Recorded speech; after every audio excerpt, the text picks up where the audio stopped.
अच्छा, मैं आपको अपना घर का उदाहरण देती हूँ। मेरा बेटा है, वो जंक फूड बहुत खाता है। ओके। तो 2 साल पहले उसको जॉन्डिस हो गया था। ओके। तो फैटी लीवर की शिकायत हुई और ओके। डॉक्टर्स ने ऑब्वियसली रिकमेंड किया कि बाहर का खाना नहीं खाना है, आपको ओके। उबला खाना खाना है। और आज भी उसका स्टमक रहता है खराब। मतलब ज़रा सा भी, जैसे अभी उसने लास्ट वीक सैटरडे को उसने पिज़्ज़ा खाया, तो उसको फिर वॉमिट हो गई। ओके। तो अब इसके पीछे क्या कारण है फिर? अभी मुझे आप बताइए, आप तो सुपर एक्सपर्ट डॉक्टर, क्योंकि आपका बेटा है तो सुपर एक्सपर्ट डॉक्टर को दिखा रहे होंगे, है ना? जी।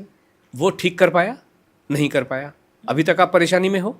हम ये कह रहे हैं कि ये जो रूटीन, और कोई भी बताता नहीं है कि ये आपकी सिचुएशन कब कंट्रोल में आने वाली है या कब ठीक हो जाने वाली है। लेकिन हम ये कह सकते हैं कि अगर आप 90 डेज तक नॉर्मल खाना खाते, नॉर्मल का मतलब पास्ता पिज़्ज़ा को भी हम नॉर्मल मानते हैं, तो ये ठीक होने ही वाला है। इसको ठीक होने में समय थोड़ी लगता है। वो नाश्ता करता है।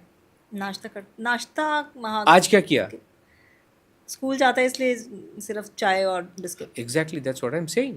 इस वजह से प्रॉब्लम है। आपने दोष किसको दे दिया कि वो जंक फूड खाता, पिज़्ज़ा खाता है। पिज़्ज़ा में कोई प्रॉब्लम नहीं है, आपका नाश्ता कहाँ है? हम यही तो कह रहे हैं, और आपने खुद ही एग्जाम्पल इस चीज़ को दे दिया। ये तो हमारा स्क्रिप्टेड इंटरव्यू नहीं है, ये तो एक्सटेम्पोर। आपने भी मुझसे सवाल पूछा, मैंने भी आपसे काउंटर क्वेश्चन पूछा, और आपने खुद कहा कि वो खाना नाश्ता किया नहीं।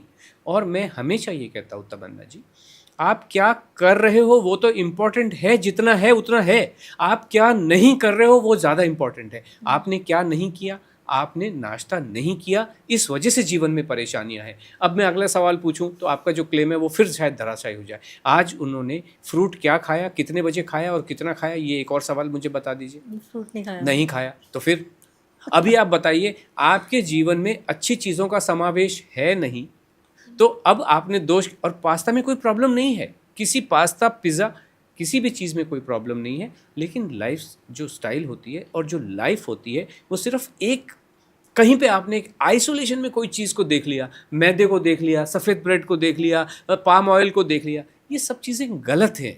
अभी आपको पता चला मैं क्या कह रहा हूँ? आप 24 घंटे को कैसे कंडक्ट कर रहे हो? अनलोड और आशा जी अकेली इस दुनिया में हैं जो आपके 24 घंटे के एक एक पल को देखती हैं कि आप क्या कर रहे हो। 7 घंटे सो रहे हो कि नहीं सो रहे हो, अगर नींद नहीं आ रही किसी कारण से, एनालाइज करने के बाद में अनलोड मेक्स श्योर कि आपको 7 घंटे की नींद आनी, और उसके रिचुअल्स देने की ज़रूरत नहीं है 7 घंटे की नींद लाने के लिए। और ये खाना खाने के बाद मीठे में क्या खाना? आइसक्रीम, रसगुल्ला, गुलाब जामुन, केक, क्या खाना है? सब कुछ जो आप खाना चाहें।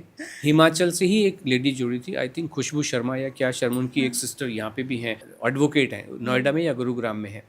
इन दोनों बहनों ने ज़बरदस्त वेट लॉस किया। और जब हमारा इंटरेक्शन उनके साथ हो रहा था वेबिनार में, तो उन्होंने खुशबू जी ने दिखाया कि वो शादी में गजरेला खा रही हैं। बोले अभी मैं 6 गुलाब जामुन खा के आई हूँ और अभी गाजर का हलवा खा रही हूँ। तो खाइए ना, कहाँ प्रॉब्लम है? लेकिन मैं अगेन उसी बात पे आ रहा हूँ कि आप क्या कर रहे हो वो इम्पोर्टेंट नहीं। ये लोग पता है कौन खा रहे हैं? जो सुबह से लेकर रात तक खाते जा रहे हैं। बढ़िया नाश्ता किया, बढ़िया फ्रूट खाए, बढ़िया लंच किया, रात में शादी हुई तो शादी में गाजर का हलवा भी दबा दिया। कहाँ प्रॉब्लम कहाँ है? और वहाँ पे भी क्वांटिटी नहीं होती। हमारी एडवाइस जो भी हम देते हैं, हम कह रहे हैं कि जब आप गुलाब जामुन खाने बैठे हो तो मन भर के खा लो ना। आइसक्रीम खा रहे हो तो टब भर के खा लो, और वज़न कभी भी बढ़ेगा नहीं। क्योंकि हमारे जो एडवाइस के थ्रू जो लोग जाते हैं, हम हमेशा यही एडवाइस, हर दिन आपको अपना वज़न नोट करना है। हर दिन आपको एम्प्टी स्टमक वज़न नोट करना ही है, करना चाहिए ही, इस जिससे कि आपको पता चल जाए कि आपका जो जीवन जिस रास्ते आप लेके जाना चाह रहे हो उस रास्ते पे जा रहा है कि भटक रहा है। तो जिससे भटके तो आप उसको ठीक कर लो। और शुगर इंटेक जितना मर्जी। कहाँ कर रहे हो आप? मतलब शुगर इंटेक? गुलाब जामुन आप कह रहे हैं कि जितने हाँ, मर्जी तो ये तो मैंने बताया आपको, ऑलरेडी बताया।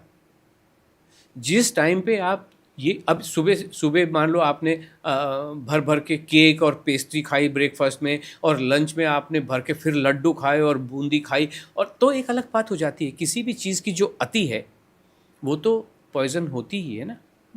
जैसे एक कहावत है कि रूप की अति के कारण सीता का अपहरण हुआ। ज़बान की अति जो सहनशीलता है उसकी वजह से ज़बान भी कट जाती है कभी कभी दांतों के बीच में आके।